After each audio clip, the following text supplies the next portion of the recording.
ارطل مجھے وہ سونا دے گا جس کے پیچھے میں بہت وقت سے پڑا ہوں، اور اسے میری جان بخشنی ہوگی۔ پھر میں اسے وہ موت دوں گا جو وہ چاہتا ہے۔ دوسری جانب ترگت اور سپاہی بامسی کے پیچھے جا رہے ہوتے ہیں، لیکن بامسی انہیں چکما دے کر ایک جگہ چھپ جاتا ہے۔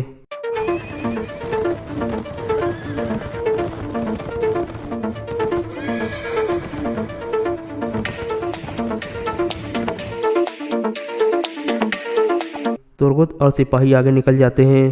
پھر بامسی آہستہ سے کہتا ہے، تم مجھے روکنے کی کوشش کر رہے ہو ترگت، لیکن میں پھر بھی قلعے جاؤں گا۔ اگر ضروری ہوا تو میں اکیلا ہی ایبرس کو بچا لوں گا۔ اس کے بعد رات کا وقت ہو جاتا ہے۔ بے بولت اور سرما کائی قبیلے میں البلگے خاتون کے پاس موجود تھے۔ البلگے خاتون ابھی تک بے ہوش تھی۔ اتنے میں ایک سپاہی اندر آ کر کہتا ہے، سردار اعلیٰ ارطل صاحب نے سرما خاتون کو اپنے اوطاق میں طلب کیا ہے۔ یہ کہہ کر وہ چلا جاتا ہے۔ سرما کہتی ہے، اس کا کیا مطلب ہے بھائی؟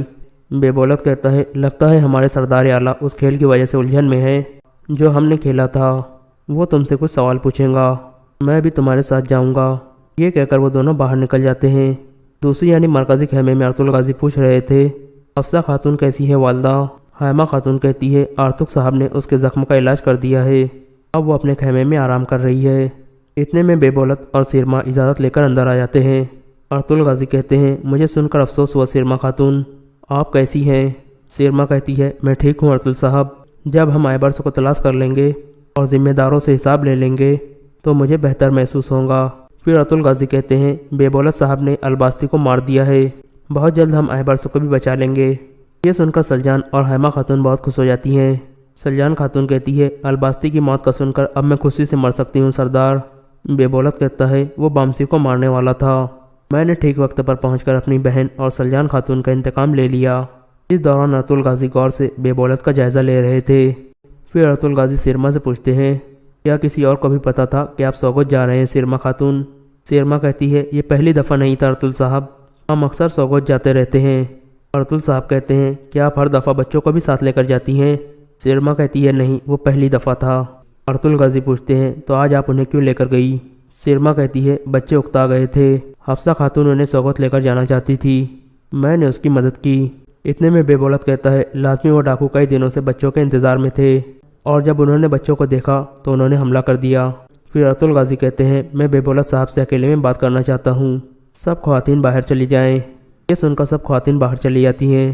ان کے جانے کے بعد بے بولت کہتا ہے، انہوں نے دونوں قبیلوں کو بہت نقصان پہنچایا ہے، جب تک ہم ان فتنہ بازوں کو زندہ رہنے دیں گے ہم کبھی سکون سے نہیں رہ پائیں گے۔ ارطل غازی کہتے ہیں، یہ سرزمین کبھی بھی آسان نہیں تھی رہنے کے لیے، لیکن ہم اس آگ کو بھی بجھا دیں گے جیسے ہم نے دوسری تمام آگوں کو بجھایا ہے۔ ہم بہت جلد دریگوس اور اس کے اتحادیوں کو انجام تک پہنچا دیں گے، اور یہ کام میں آلنجک کی مدد سے کروں گا۔ یہ سن کر بے بولت چونک جاتا ہے، پھر پوچھتا ہے، کیسے ہوں گا یہ آلنجک مار نہیں گیا تھا؟ ارطل غازی کہتے ہیں، نہیں، وہ ابھی بھی میرے پاس ہے، جس نے اس پر تیر چلایا تھا وہ یقیناً اسے قتل کرنا چاہتا تھا، لیکن میں نے اس کا زخم ٹھیک کر دیا ہے، میں نے اسے چھپا کر رکھا ہوا ہے۔ بے بولت کہتا ہے، تو پھر آپ دریگوس کا خاتمہ کرنے کے لیے آلنجک کو کیسے استعمال کریں گے؟ ارطل غازی کہتے ہیں، آلنجک تمام ذمہ داریوں میں ناکام ہونے کی وجہ سے ہلاکو خان کی نظروں میں نااہل ہو چکا ہے، جب میں اسے کونیا کے سلطان کے حوالے کروں گا تو ریاست کی نظر میں میرا اعتبار بڑھ جائے گا، پھر میں ان سے لیف کے قلعے کا محاصرہ کرنے کا فرمان حاصل کر لوں گا۔ یہ سن کر بے بولت سوچ میں پڑ جاتا ہے۔ پھر ارطل غازی کہتے ہیں، آلنجک سے میرا کام ابھی ختم نہیں ہوا، ہو سکتا ہے کہ کونیا جانے سے پہلے وہ مجھے مزید معلومات دے دے۔ یہ سن کر بے بولت مسکراتا ہے۔ دوسری جانب سلجان خاتون حفصہ کے خیمے میں پہنچ جاتی ہیں اور اسے دلاسا دینے کی کوشش کرتی ہیں۔ حفصہ خاتون کہتی ہے، آپ ایبرس کی خاطر ان کے پیچھے گئی اور ان سے لڑی، آپ کو شکریہ سلجان بہن۔ سلجان خاتون کہتی ہے، ایبرس میرا بھی بیٹا ہے حفصہ بہن، میں جانتی ہوں کہ تب کیا محسوس ہوتا ہے جب آپ اپنے بیٹے کو خیمے میں نہیں دیکھتے اور اس کی آواز نہیں سنتے۔ اس طرح کے وقت میں ہمیں کسی دوست کی ضرورت ہوتی ہے جس کے ساتھ ہم اپنا درد بانٹ سکیں۔ حفصہ خاتون دوبارہ سلجان خاتون کا شکریہ ادا کرتی ہے۔ اسی دوران بے بولت دوسرے خیمے میں جا چکا تھا اور سخت غصے میں کہہ رہا تھا، میرا تیر کیسے آلنجک کے دل کو چیر نہ سکا، اس کا ہر سانس میرے لیے مصیبت ہے۔ اتنے میں ایک سپاہی اندر آ کر اسے ایک خط دیتا ہے۔ بے بولت اسے کھول کر پڑھنے لگتا ہے۔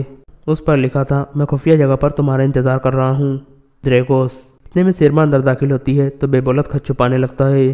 سرما پوچھتی ہے، یہ کیا ہے بھائی؟ بے بولت کہتا ہے، یہ اہم نہیں ہے سرما، یہ تاجروں کی طرف سے ہے، میں ابھی قبیلے کی طرف جا رہا ہوں، مجھے زیادہ دیر اپنے قبیلے سے دور نہیں رہنا چاہیے، تو مل بلگے کے صحتیاب ہونے تک اس کے ساتھ رہنا۔ یہ کہہ کر بے بولت باہر نکل جاتا ہے۔ دوسری یعنی مرکزی خیمے میں ارطغرل غازی نے ایک نقشہ سامنے رکھا ہوا تھا۔ اتنے میں دمرل اندر آ کر بتاتا ہے کہ ترگس صاحب نے ایک سپاہی کے ذریعے پیغام بھیجا ہے، وہ ابھی بھی بامسی کو تلاش کر رہے ہیں۔ ارطغرل غازی کہتے ہیں بامسی نے لازمی انہیں جھانسا دیا ہوگا تاکہ وہ اکیلا جا سکے، انہیں لازمی بامسی کو روکنا ہوگا۔ میں نے بے بولت اور دریگوس کو بتا دیا ہے کہ کل میں آلنجک کو کونیا لے کر جا رہا ہوں، الباستی یقیناً کونیا والے راستے میں ہمارے لیے جال بچھائیں گا۔ یہ خبر ترگت تک پہنچا تو عبد الرحمن وہ کچھ سپاہیوں کو بامسی کے پیچھے چھوڑ کر لازمی کونیا والے راستے پر آ جائے اور اچانک الباستی کو دبوچ لے۔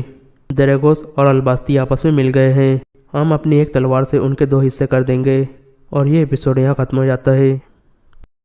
Story of Sultan Jalal Uddin Muhammad Khwarazm Shah, part 33۔ Baghdad اور دوسرے اسلامی ممالک کے شہروں سے حوصلہ افزا پیغامات نے سلطان جلال الدین اور اس کے سپاہیوں میں ایک نئی روح پھونک دی۔ سلطان نے آذربائیجان پر یلغار کی اور بہت سے علاقے ان حکمرانوں سے چھین لیے جنہیں سلطان سے غداری کے صلے میں تاتاریوں نے حکومت عطا کی تھی۔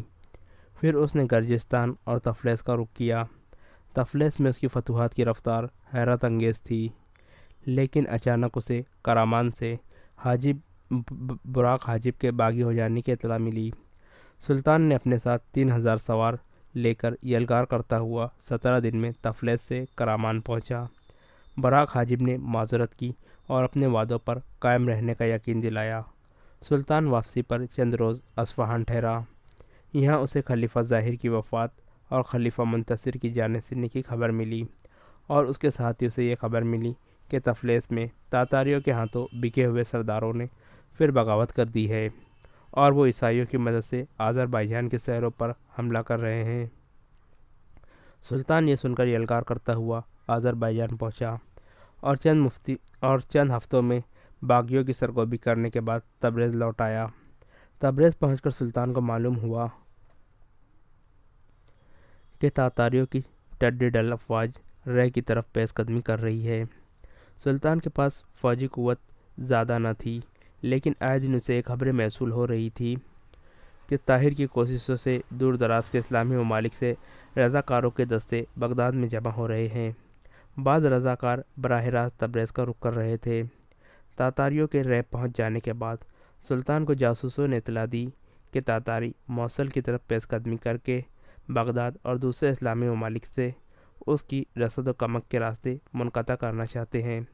سلطان نے یہ خدشہ بھی محسوس کیا کہ اگر تاتاری رے سے ہمدان پہنچ گئے تو ممکن ہے کہ وہ کردستان اور موصل میں ایک طویل دفاعی مورچہ بنانے کی بجائے سیدھے بغداد پر حملہ کر دیں گے، اور عالم اسلام کا یہ آخری مورچہ بھی نابود ہو جائے گا۔ چنانچہ سلطان نے تاتاریوں کی تمام توجہ اپنی طرف مبذول رکھنے کے لیے اصفہان کا رخ کیا اور چند دن کی تیاری کے بعد وہاں سے رائے کی طرف کوچ کر دیا۔ رائے کے قریب تاتاریوں کے لشکر سے مقابلہ ہوا اور جان توڑ حملوں سے اس نے تاتاریوں کو پیچھے ہٹنے پر مجبور کر دیا، لیکن سلطان کے بھائی غیاث الدین نے، جو اپنی فوج کے بائیں بازو کی قیادت پر فائز تھا، بدترین غداری کا ثبوت دیا اور اپنی فوج کے ساتھ میدان چھوڑ کر بھاگ گیا۔ تاتاریوں نے سلطان کی فوج کا ایک بازو خالی دیکھ کر قلب پر حملہ کر دیا اور اس کی فوج کے پاؤں اکھاڑ دیے۔ سلطان نے پیچھے ہٹ کر دوبارہ لشکر کو منظم کرنے کے بعد حملے کیے، لیکن تاتاریوں کے لشکر کی تعداد اور غیاث الدین کی غداری نے اس کے سپاہیوں کو بددل کر دیا تھا۔ وہ فتح سے مایوس ہو کر فقط سلطان کے حکم کی تعمیل میں لڑ رہے تھے۔ تاتاریوں کی ایک فوج عقب میں پہنچ کر گھیرا ڈالنے کی کوشش کر رہی تھی۔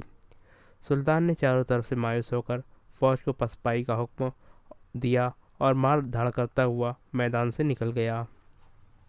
تاتاریوں نے اصفہان تک سلطان کا تعاقب کیا، لیکن صحرائے گوبی میں چنگیز خان کی وفات نے تمام شہزادوں اور سرداروں کو واپس ہونے پر مجبور کر دیا۔ واپس تبریز پہنچ کر سلطان نے عبد الملک کی وساطت سے خلیفہ منتصر کو خط لکھا کہ اب فیصلہ کن جنگ کا وقت آ گیا ہے، آپ تیار رہیں۔ تاتاریوں کے واپس آنے تک کوہ البرز سے لے کر آرمینیا تک ان کے عیسائی حلیفوں کی گوشمالی کے لیے میرے مٹھی بھر سپاہی کافی ہے۔ اس مہم سے فارغ ہونے کے بعد اگر مجھے بغداد آنے کی اجازت دی جائے تو میں تاتاریوں کی دوبارہ دریائے جیجو عبور کرنے تک ایک ناقابل تذکیر فوج منظم کر سکوں گا، اور ہم تاتاریوں کے ساتھ ایک فیصلہ کن جنگ لڑ سکیں گے، اور خلیفۃ المسلمین کو اگر کسی مصلحت کے تحت میرا بغداد آنا منظور نہ ہو تو میں بغداد کی حدود سے باہر کسی شہر کو اپنا مستقر بنا کر بغداد کی افواج کا انتظار کروں گا۔ طاہر بن یوسف کی طرف سے سلطان کو اطلاع مل چکی تھی کہ وہ مصر اور مراکز کے سلاطین سے امداد کا وعدہ لے کر واپس حلب پہنچ چکا ہے، اور شام کے عوام اور عمرہ سے اسے امداد کی توقع ہے۔ سلطان نے یہ پیغام بھیجا کہ تم شام میں اپنا کام ختم کرنے کے فوراً بعد ہندوستان روانہ ہو جاؤ، اور سلطان شمس الدین التمش کو اس کے وعدے یاد دلاؤ۔ جس وقت ہم منظم ہونے کے بعد ایران یا خراسان میں تاتاریوں کے ساتھ ایک فیصلہ کن جنگ کا فیصلہ کریں گے، سلطان کو اطلاع بھیج دی جائیں گی۔ اس صورت میں اگر سلطان شمس الدین التمش افغانستان کی طرف سے تاتاریوں پر حملہ کر دے تو ان کی توجہ بڑھ جائیں گی، اور یہ ہمارے لیے بہت بڑی مدد ہوگی۔ بہتر ہوگا کہ جب تک یہ وقت نہ آئے تم ہندوستان میں رہو۔ کئی جنگیں لڑنے کے بعد سلطان جلال الدین آذربائیجان کے شمال اور مغرب میں وسیع علاقوں پر قابض ہو گیا۔ اس کے سپاہی ان لامتناہی جنگوں سے دل برداشتہ ہو چکے تھے، لیکن سلطان ان کے سامنے بار بار بغداد، مصر، مراکز، شام، عرب اور ہندوستان کی مدد سے تاتاریوں کے ساتھ ایک فیصلہ کن جنگ لڑنے کا وعدہ دہرا کر ان کا حوصلہ بڑھاتا رہا۔ اس کے علاوہ بعض مقامات سے رضاکاروں کے جتھے بھی پہنچ رہے تھے۔ بغداد کے متعلق عبد الملک کی اطلاعات بہت حوصلہ افزا تھی، لیکن تشویش کے بغیر نہ تھی۔ خلیفہ منتصر فوج کی تنظیم کے لیے طاہر کی ہدایت پر عمل کر رہا تھا۔ ترک رضاکاروں کے علاوہ اس نے بغداد میں آنے والے رضاکاروں کے لیے بھی اپنی فوج کے دروازے کھول دیے تھے۔ اس نے دریائے دجلہ کے کنارے ایک بہت بڑی فوجی درسگاہ بھی قائم کر دی تھی، اور عبد الملک کو اس درسگاہ کا ناظم اعلیٰ بنا دیا تھا۔ یہ سب باتیں بہت حوصلہ افزا تھیں، لیکن عبد الملک نے سلطان کے نام اپنے چند مکتوبات میں بعض خدشات کا اظہار بھی کیا تھا۔ اسے سب سے بڑی شکایت یہ تھی کہ خلیفہ در پردہ سب کو تسلی دیتا ہے، لیکن بغداد کے عوام کے سامنے سلطان کی حمایت کرنے سے گھبراتا ہے۔ تاتاریوں کا سفیر جو اس کے باپ کے عہد میں بغداد سے نکالا جا چکا تھا، اب پھر وہ واپس آ گیا ہے، اور خلیفہ کے ساتھ اس کی لمبی چوڑی ملاقاتیں ہوتی ہے۔ تاہم جب خلیفہ سے اس کی شکایت کی جائے تو وہ یہ جواب دیتے ہیں کہ ہمیں تیاری کے لیے وقت چاہیے، اور اس مقصد کے لیے تاتاریوں کو غلط فہمی میں مبتلا رکھنا ضروری ہے۔ عبد الملک نے سلطان جلال الدین کو یہ بھی لکھا کہ تاتاری سفیر لوٹ مار کی بے پناہ دولت کا ایک حصہ بغداد لے آیا ہے، اور اس سے سلطنت کے عمال، علماء اور اہل الرائے طبقے کو خریدنے کی کوشش کی جا رہی ہے۔ بعض لوگ اعلانیہ طور پر تاتاریوں کے خلاف اعلان جہاد کی مخالفت کر رہے ہیں، لیکن سلطان جلال الدین مایوس ہونے والوں میں سے نہیں تھا۔ وہ شمال مغرب کی مہم سے فارغ ہوتے ہی تبریز پہنچا۔ تبریز میں چند دن قیام کرنے کے بعد اسے اطلاع ملی کہ تاتاریوں نے چنگیز خان کے بیٹے تولائی خان کی قیادت میں دریائے سیہو عبور کر لیا ہے، اور ملت اسلامیہ کے چیدہ غداروں کا وفد خلیفہ بغداد کے پاس بھیج دیا ہے۔ سلطان نے عبد الملک کے نام ایک طویل مراسلہ بھیج کر ہمدان کا رخ کیا۔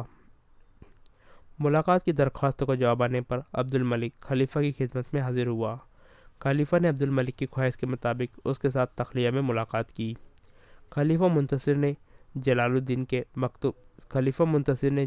کا مکتوب پڑھ کر تھوڑی دیر سوچنے کے بعد کہا، تولائی خان نے 5 لاکھ سپاہیوں کے ساتھ دریائے سیہو عبور کر لیا ہے، اور ضرورت کے وقت وہ شاید 5 لاکھ اور کمک منگوا سکے۔ تمہارے خیال میں اس وقت سلطان جلال الدین کے پاس کتنی فوج ہوگی؟ عبد الملک نے جواب دیا، یہ درست ہے کہ سلطان جلال الدین کے پاس اس وقت بہت تھوڑی فوج ہے، لیکن آپ جانتے ہیں کہ اس نے 60-70 ہزار سپاہیوں کے ساتھ افغانستان میں سیگی توتو کی 2 لاکھ کی فوج کو عبرتناک شکست دی تھی، اور اب مٹھی بھر سپاہیوں کے ساتھ کرامان، آذربائیجان، کفکاز، تفلس اور آرمینیا کے وسیع علاقوں پر قابض ہو چکا ہے۔ خلیفہ نے کہا، اس وقت ہماری ساری فوج 3 لاکھ ہے۔ فرض کرو اگر بغداد سے باہر کسی میدان میں شکست ہو جائے تو تاتاریوں کے ہاتھ بغداد کا کیا حشر ہوگا؟ عبد الملک نے کہا، اگر خلیفۃ المسلمین آج ہی اعلان جہاد کر دے تو میں یقین دلاتا ہوں کہ میں 1 ہفتے کے اندر صرف اسی شہر سے 3 لاکھ رضاکار بھرتی کرا دوں گا، اور پھر آپ دیکھیں گے کہ مراکز سے لے کر عراق تک